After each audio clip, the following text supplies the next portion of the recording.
She was kicked out by her son, but she was hiding $1.50 million. The morning air was cool, but it couldn't ease the fire burning in Evelyn Thomas's chest. At 83, she stood alone outside the weather-worn wooden house she'd called home for nearly 30 years. It was the same house where she had sung lullabies, nursed fevers, and lit candles during power outages.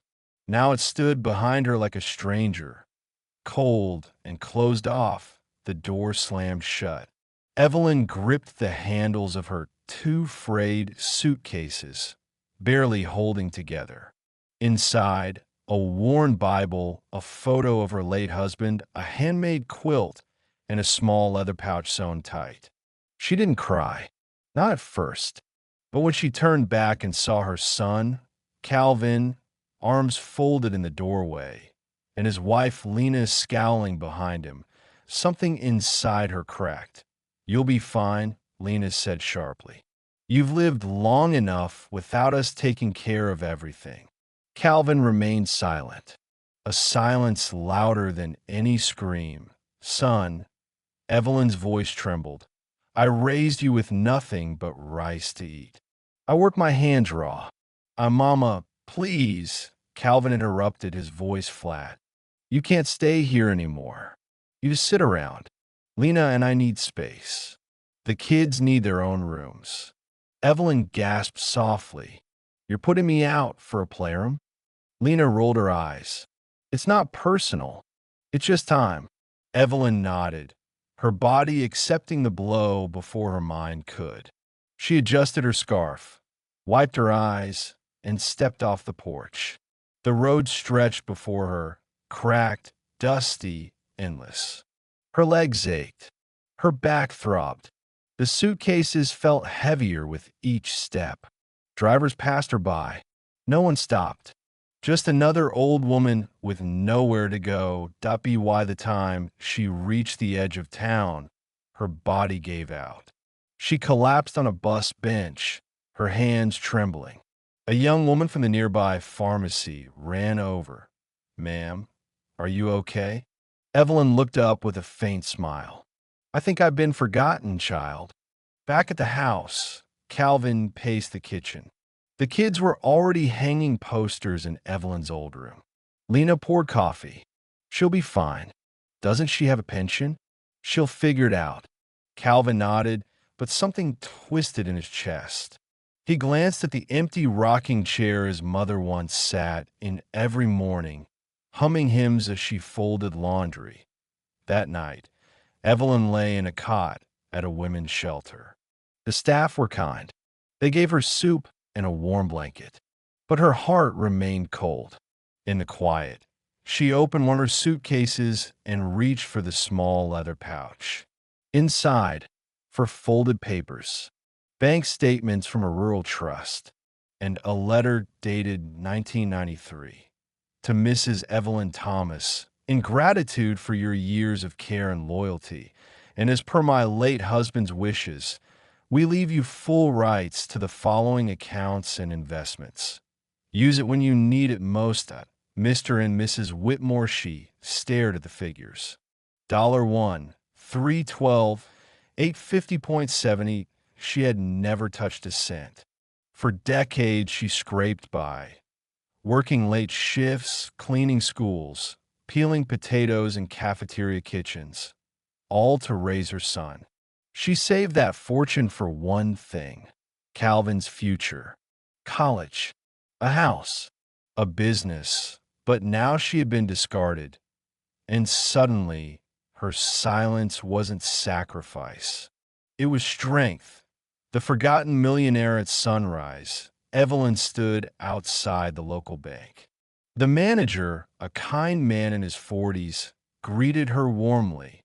"Mrs. Thomas, we always wondered when you'd return." She smiled.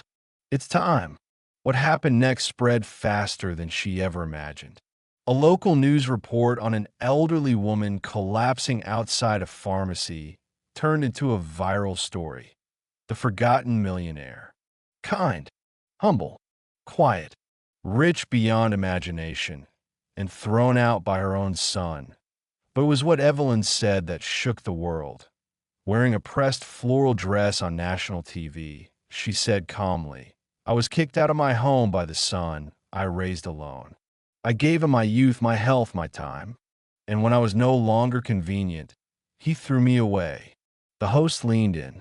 "And what will you do with your $1.5 million, Mrs. Thomas?" She smiled. "Give it to people who know what it means to have nothing and still choose kindness." Reckoning Calvin watched in horror. Lena stood frozen beside him. His phone rang endlessly. Coworkers, neighbors, old friends. "How could you do that to your mother? You kicked out a woman with $1 million heart. Shame on you." His employer placed him on unpaid leave. His kids were bullied at school. Even Lena's parents stopped calling. Evelyn, meanwhile, found peace. She moved into a modest but elegant assisted living home. A reading nook, a garden view, warmth not from luxury, but dignity. She didn't waste time. $300,000 to a women's shelter. $170,000 in scholarships for single mothers. $600,000 to build a community center in the same town where no one had stopped to help her. When asked if she sought revenge, she replied simply, "No, I feel free." The final goodbye weeks later, Calvin appeared at the gates of Evelyn's new residence. Gaunt, desperate. The receptionist asked Evelyn if she wanted to see him. She paused, then nodded that he entered the garden quietly. Evelyn sat in the sun, knitting a baby blanket for a shelter newborn, not a grandchild. "Mama, I made a mistake," Calvin whispered. She didn't look up. "You made a decision." Tears streamed down his face. "Please, I lost everything. I was blind. I didn't see what I had." She finally looked at him, not with anger, but with disappointment. "I gave you love," she said softly. "When I needed just a little back, you chose convenience. You chose pride. You chose her." "I don't want your money," he cried. "I just want you." She looked down at her yarn, paused. "Love without respect is a debt I can't carry anymore." He reached for her hand. She pulled it away gently. "I forgive you, Calvin, but I won't return to a place where I was unwanted. You showed me my worth when you threw me away." She placed the finished blanket in his arms. "When your heart knows how to carry this," she said, "you'll be ready to carry a mother again." Then she turned and walked away. That IT was the last time he ever saw her. Legacy years later, the community center stood tall with her name etched in gold. The Evelyn Grace Foundation Love. Loyalty, dignity, choice. She wasn't remembered as a millionaire. She was remembered as a mother who chose herself when no one else would. Sometimes karma doesn't knock, that IT walks away with grace.